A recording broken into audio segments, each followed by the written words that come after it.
Hey everyone, what's the most creative and legal revenge you can think of for this situation? Pitch it below. All right, time for the story. I knew I was screwed the second my dad's smile froze. We were at the Civic Center downtown for the local contractor awards banquet. Plastic chairs, cold fried chicken, and sweat dripping down everyone's backs. Small town August heat. No AC worth a damn. I'd waited until after dessert, after my brother got his little plaque for leadership potential, before I opened my mouth. I'm not joining the company, I said. I want to start my own repair business. Just me, small jobs, nothing crazy. That's all it took. My name's Rachel. I was 18 years old. I lived in Dalton, Georgia. That night, I stopped being part of my family. Quick note, before we start, how's your day going and where are you joining from? Dad's jaw locked up like he'd bit down on a live wire. He looked at my brother Caleb, sitting there in his company polo, all puffed up, then back at me. You think this is a joke? Number, I've been thinking about it for a while. I want to do more hands-on stuff, not just electrical. Roofing, drywall, kitchens. You're spitting in my face, he cut in, voice rising.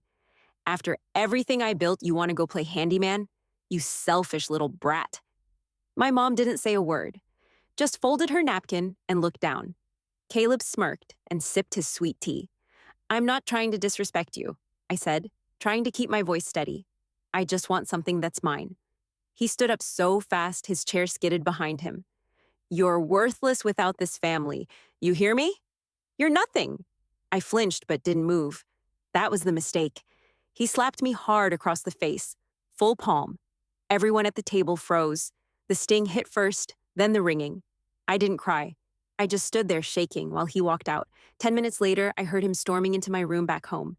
He started yelling again, something about betrayal. And the next thing I saw, he was dumping my clothes into a plastic laundry basket. You want to be on your own? He barked, dragging it down the hall. You're on your own. Outside. Now you're not part of this family anymore. I grabbed my keys, no shoes, no wallet. Just the car, and whatever I could carry in two hands. He slammed the door behind me, didn't look back, didn't care. I sat in the driver's seat staring at the porch light. My cheek throbbed, my chest burned, but I didn't cry. I backed out slow, tires crunching the gravel, and drove off with the windows down, and the heat still clinging to my skin like glue. I parked behind the old Shell station off Route 41. Windows cracked, shirt stuck to my back, hair matted to my forehead. The Georgia heat didn't care that I was homeless now. I had $38 in my glove box and a quarter tank of gas. That was it. First night, I cried. Quiet and fast, just enough to let it out. Second night, I didn't sleep at all. I laid in the driver's seat, watching the lights buzz above the pumps, thinking about how I went from my own bed to sweating in a car seat with a duffel bag for a pillow. By the fourth night, I found a studio apartment, if you could even call it that. Window unit barely worked. Ceiling had a leak stain the size of a dinner plate. $200 a week, cash only. Landlord didn't ask questions. The next morning, I drove to the lumber yard and grabbed the job board. One flyer said, "Help wanted, labor crew. Construction experience preferred." I circled the number, called it from the gas station payphone. "Be there tomorrow, 7 sharp," the guy said. No hello, no nothing. Bring gloves. The site was a strip mall going up off the highway. Drywall, cinder blocks, scaffolding. Whole place smelled like sawdust and sweat. I showed up in steel toes and jeans, hair tied back, toolbox in hand. First guy to see me laughed. "You sure you're in the right place, sweetheart?" "I'm here to work," I said, planting my feet. The foreman, Rick, looked me up and down like I was a bug on his windshield. "Don't slow my guys down. That's all I care about." They gave me the worst jobs. Hauling scrap piles, lugging drywall twice my weight, cleaning up rebar with no gloves. I took it. Every time. No talking, no whining, just kept moving. Guys called me names, whispered crap behind my back. One tried to grab my waist while I was loading a pallet. I spun around, stared him down, said, "Do it again and you're losing fingers." They stopped touching me after that. But the look stayed. Week 2, I started fixing stuff. Broken cord on a saw. I rewired it. Leaky hose. Clamped it. Guys would leave busted tools in a pile. Next morning, I had them working again. Quiet repairs, no bragging. I started watching Rick, how he marked blueprints, how he talked to vendors, how he kept the job site moving. He barked orders all day, but I noticed who he listened to, and more important, why. I took overtime every time he offered it. Saturdays, Sundays, rain days, didn't matter. I stayed till the last damn nail went in. One night, I came home soaked in sweat and drywall dust, collapsed on that ratty twin mattress, stared up at the ceiling with that ugly brown leak stain. My back ached so bad it felt like it was trying to fold in half. And I heard it again, my dad's voice still loud in my head. "You're nothing without me." I clenched my jaw so hard it hurt, grabbed the edge of the mattress and sat up. My hands were cracked, dirty, nails broken, but they were mine. My sweat, my pain. I wasn't doing this to prove him wrong, not anymore. I was doing it so I could look in the mirror and know I built something with my own damn hands. No family name, no help, just grit. I laid back down, stared at that stain again, and made a promise to myself. No one was ever gonna throw me out again. That promise I made under the leaky ceiling, I kept it. I stayed on that drywall crew for almost a year, saved every dollar I could, ate ramen, wore the same boots until the soles flapped. Then one of the electricians on site mentioned his cousin needed help patching a busted porch step. $50 for a 2-hour job. I took it. After that came a garage door fix, then a sink install, then a drywall repair in someone's rental unit. I kept showing up early, undercharging, leaving things cleaner than I found them. Word got around. I was still hauling drywall by day, but nights and weekends, I was fixing whatever folks needed. Floors, doors, busted outlets, even hanging TVs. I didn't sleep much. I didn't party. I didn't date. I just worked. When I hit 20, I passed my contractor's license exam, didn't tell a soul. Just walked out of the testing center with my folded up paper in one hand and grease on the other from working that morning. I bought a beat-up 94 Chevy pickup off a retired roofer for $900. It barely made it up hills. I hand-painted my company name on the doors in block letters, R. Hayes Contracting. No frills, just bold and black. That truck was ugly, but it was mine. First thing I owned with my name on it. But getting licensed didn't mean people took me seriously. Far from it. Customers would come out of their houses, look behind me, and say, "Is your boss coming later?" Or, "Can you give this estimate to your husband?" I'd stare them dead in the eye. No boss, no husband, just me. Sometimes they'd hire me anyway. Sometimes they wouldn't. I didn't waste time chasing the ones who didn't. Contractor cliques in town? All dudes. Born into the business, sharing clients, subcontracting each other's work, golfing on Fridays, talking shop like they own the earth. They didn't say it to my face, but I heard the jokes. "She's cute, but can she swing a hammer?" "Maybe she's just doing this till she gets married." That kind of garbage. I didn't argue. I just kept showing up, finishing jobs early, under budget, and cleaner than the last guy. I'd rather grind in silence than beg for respect. After a while, some guys started noticing, not the ones at the top. The ones at the bottom, burned out, fed up, tired of being treated like crap by foremen who never lifted a damn tool. One afternoon, I was fixing up a bathroom remodel, and the tile guy, a skinny guy named Nate, watched me rewire a broken fan. "You looking for help?" he asked. I looked at him. "You quitting your crew?" Already did. I hired him the next day. Then came Luis, a roofer who'd walked off a job where the boss pocketed their lunch money. Then Mike, who'd done HVAC for 10 years before getting passed over for some guy with a degree and zero grit. None of them cared I was a woman. They cared that I showed up, that I paid on time, that I had their back. We weren't flashy. We didn't have uniforms. But we got the work done, and clients started calling us back. I put them in branded tees once I could afford them. Black shirts with bold white text. R. Hayes Contracting. No fancy logo, just solid work. Every night I'd drive home in that rattling truck, hands cracked and dirty, and think, this is how it starts. Not with a handshake or a head start. With sweat, with scars, with people who don't need convincing. They just need someone to believe in. That first year with a crew, I barely slept. I'd be up at 4, loading tools, checking orders, lining up the day in my head before the sun came up.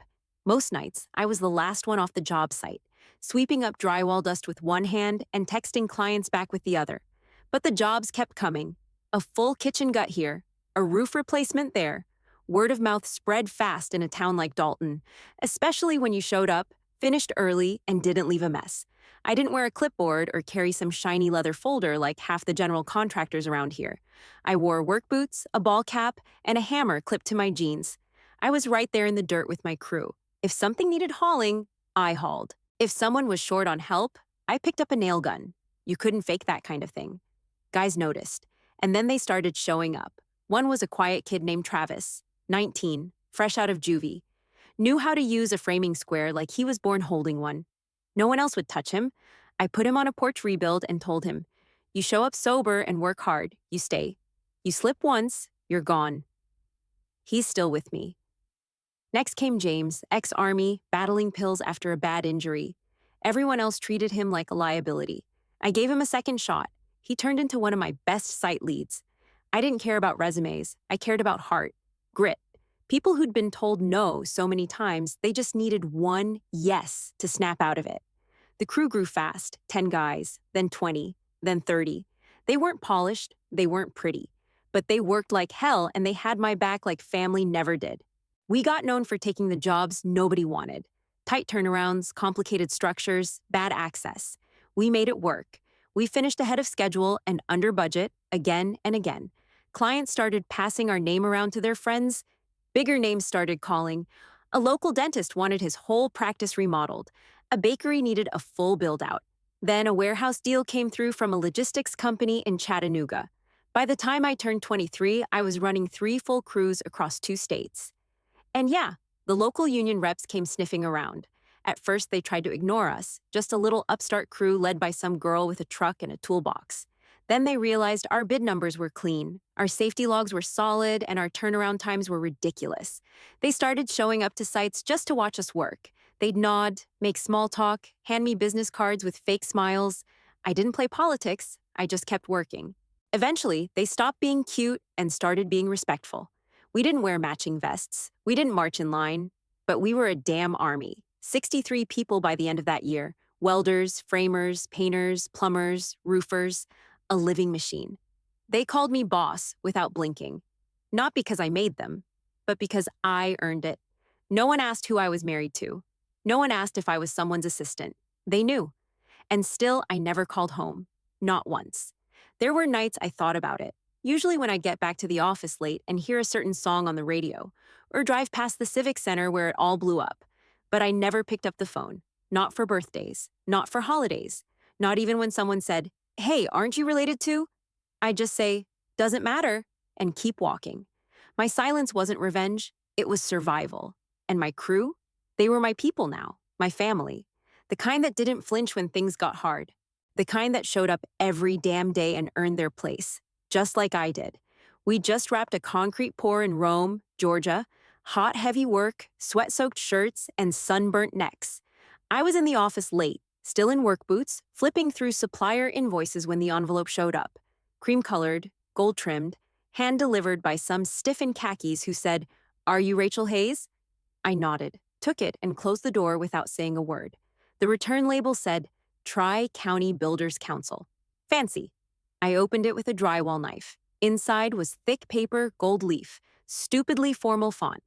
You are cordially invited to the Tri-County Builders Legacy Banquet, celebrating lifetime contributors to the trades. Time, date, venue, hotel ballroom up in Cartersville. Black tie optional. I almost tossed it straight in the trash. Then I saw the program list tucked behind it, scanned down the names, froze when I hit the last page. James Hayes. 50 years of leadership. My hand clenched so tight around the paper, I nearly ripped it. It had been 5 years since he threw me out. 5 years since that slap, that basket of clothes, that slammed door. And now he was being honored, praised, put on some pedestal like a king of the trades. I dropped into the office chair, stared at the invite on the desk. Was I angry? Sure, but it wasn't fire. It wasn't vengeance. It was something deeper, colder, like a wire pulled tight in my chest. I didn't want to crash it. I didn't want revenge. I just wanted to walk in there as me. Not the girl he kicked out, not the daughter who didn't belong, but the builder I became. I picked up my phone and called the tailor who made our winter crew jackets. "You do custom work, Blazers?" "Sure do," he said. "Need something embroidered?" "Yeah," I said. Back left shoulder. Same logo as the trucks. 2 weeks later, it was ready. Dark charcoal, fitted, stitched in clean block letters.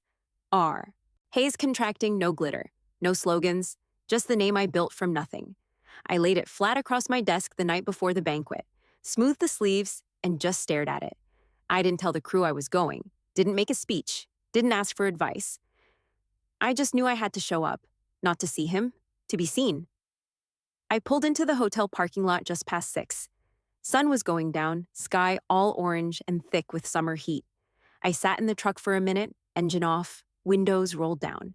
No music, just the sound of the crowd buzzing inside the building. I stepped out, straightened my blazer, and checked the stitching one last time. R haze contracting, sharp and solid over my shoulder. Underneath, same work boots I'd worn on my first solo job. Clean, but scuffed, earned.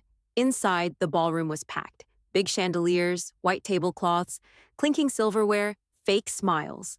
Local officials, developers, old-school contractors in stiff suits. A few young bucks from union halls trying to play big shot. Some heads turned when I walked in, some stared, a few whispered.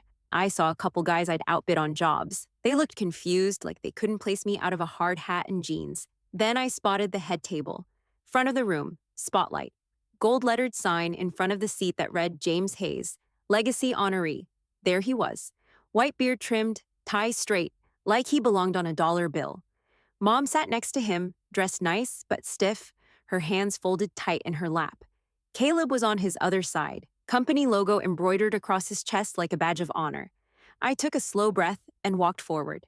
Didn't sneak, didn't strut, just moved steady through the crowd, eyes straight, chin up. I nodded once when I reached the front. Not a bow, not a smile, just acknowledgement. I didn't say a word. My father stood so fast his chair scraped the floor behind him. The room went still. He pointed right at me, face red, voice like a shot across the room. "You don't belong here." My mouth opened. I didn't even get a sound out. Then his hand flew. Right side, just like the first time. His palm cracked across my cheek hard enough to snap my head sideways. Gasps hit the room like a wave. Forks dropped. People turned. A woman near the front actually covered her mouth. A guy from the city planning board muttered, "What the hell?" I didn't move. I stood there, cheek burning, eyes locked on his. He didn't flinch. Not yet. Not like he should have. He stood there breathing hard, hands still raised like he didn't quite believe what he'd just done. My brother looked down. My mother blinked fast but didn't say anything. Of course not. I stayed planted. No step back, no tears, no rage. Just stood and waited. The silence that followed that slap wasn't soft. It was heavy, sharp. Every eye in the room glued to us like the air had frozen. I didn't say a word, just kept my jaw tight, eyes locked on his. His hand was still in the air like he wasn't sure what world he was standing in. Then I heard it. Chairs scraping, not just one or two, dozens. I didn't turn, not yet. Just stood there while the sound spread from the back of the room, table by table. Then came the boots. Thud, thud, thud. A slow, deliberate stomp that echoed off the walls and cut straight through the classical music they'd had playing from the speakers. I turned my head just enough to see it. My crew, every damn one of them. Nate, Luis, Travis, James, Mike, every foreman, every laborer, even the apprentices. Over 60 of them. Fresh off job sites, calloused hands and sunburned faces, packed into dress shirts that didn't quite fit right, standing up from tables scattered across the room. Some were near the back, some at the edges. A few were seated near union reps. Didn't matter. They stood as one, boots hitting the floor in rhythm. No yelling, no threats, just presence. And they walked, quietly, steadily, toward the front. I didn't call them, didn't text anyone, didn't tell them I was even coming. But they came, and they stood behind me like a damn wall, shoulder to shoulder. A few crossed their arms. One rested a hand on his tool belt like he'd never taken it off. The whispering started. Small at first, then louder. Contractors nudging each other. Clients turning in their chairs. Someone in a suit asked, "Is that her crew?" Like it was impossible. From my right, I felt movement. One of my foremen stepped forward. Nate. Wore a black button-down with drywall dust still on the cuffs. He stood next to me, looked my father straight in the face, and said, "Boss, awaiting orders." A ripple went through the crowd. My father's mouth opened, but nothing came out. His face went pale. His raised hand started to lower, slow and shaky, like he was realizing he'd just slapped a ghost that didn't die this time. Nobody looked at him anymore. They were looking at me, at the woman in work boots and a custom-stitched blazer, at the builder, At the one who didn't flinch, my mother didn't meet my eyes. Caleb shifted in his chair like he wanted to crawl under the table. But the room belonged to me now. And I didn't move, didn't give a speech, didn't throw a punch. I let the weight of 60 men and women behind me say everything. He stood there, hand halfway down, staring at me like I'd come back from the dead. But I never died. I built, right in front of him. And now he couldn't unsee it. He tried to claw it back. Voice hoarse, face still flushed, hand trembling at his side. He blinked hard, looked around like the room was spinning without his permission. Then he opened his mouth and spat it out. "She's a fraud. She's weak. Always was." Dead quiet followed. For maybe 2 seconds. Then something cracked. It wasn't loud, just a soft, clear voice from one of the tables near the back. "She fixed my mother's roof during chemo," a woman said. "Charged nothing. Showed up with tarps the same day we called." Heads turned. Chairs creaked. Someone else spoke up, this time from the side of the room. "She gave me a job after prison," a guy said, standing halfway. "No one else would even return my calls. I've been clean 3 years. I owe that to her." Another voice jumped in. "She rebuilt my grandma's porch after a storm, beat every estimate in town, and her crew finished in 2 days. No fuss." I didn't move, didn't turn around, just stood there, breath steady, hands at my sides, but the stories kept coming. "She worked on my bakery overnight so I wouldn't have to close. She paid my husband's medical bills when we had to shut down mid-job.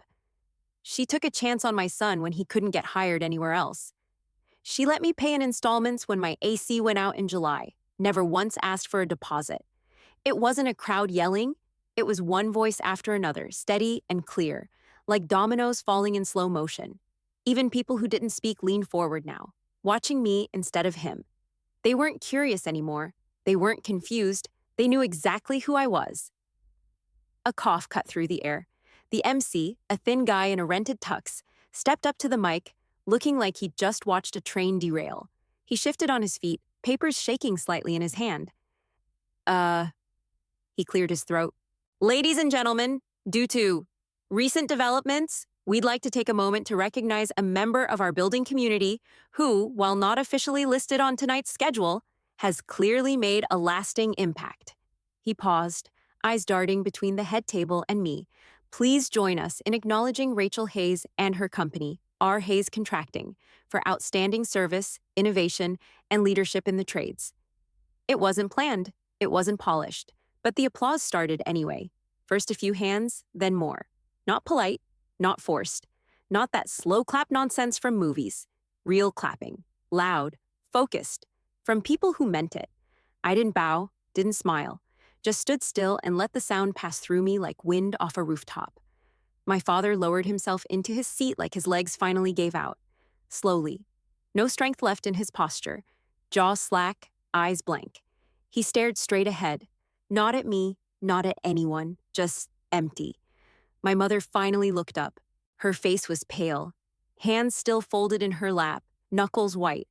She blinked fast, then just broke. Silent tears sliding down her cheeks like she didn't know how to stop them. Caleb didn't say a word. Didn't look my way. He just stared at the tablecloth, jaw tight, face stiff like he'd swallowed a whole bottle of guilt and couldn't speak through it. And behind me, my crew didn't move. They didn't need to. They'd already spoken just by standing up. They were the wall. I was the beam. He'd tried to tear it down again, and this time, the structure held. He still hadn't moved. Slouched in that banquet chair like someone unplugged him. Hands limp on the table. That loud, commanding voice gone like it never existed. I didn't go to him. Didn't lean in close. I just met his eyes. Once. He blinked. Didn't speak. And I turned my back on him. No drama. No grand exit. Just one step. Then another. My boots hit that ballroom floor, heel to toe, slow and steady. The sound of each step bouncing off the walls louder than any voice in the room. People turned to watch. A few stood. Most didn't know what to do. But I didn't look at any of them. Didn't look at my mother. Didn't look at Caleb. Didn't need to. I wasn't walking away from them. I'd already done that years ago. I was walking into the life I built. Brick by brick, nail by nail. Behind me, the crew followed. No hand signal, no nod, no word. They just rose, quiet, automatic, like something wired into their bones. Boots scuffed, chairs pushed back, 60-something tradesmen and women fell in line behind me like they'd done 100 times before. Not because I was in charge, not because I told them to, because they wanted to. I reached the back of the room, pushed the double doors open, didn't look back. That's when it started. Soft at first, applause. Not for me, not really. It was for what stood behind me, for what we'd built. For every shutout, counted out, looked past person who ever dared to show up anyway. It swelled, clapped hands echoing louder than the music ever had. Not polite, not ceremonial, thunderous. I didn't stop, didn't wave, didn't bow, just kept walking. Back straight, chin up. My silence said more than 1,000 speeches ever could.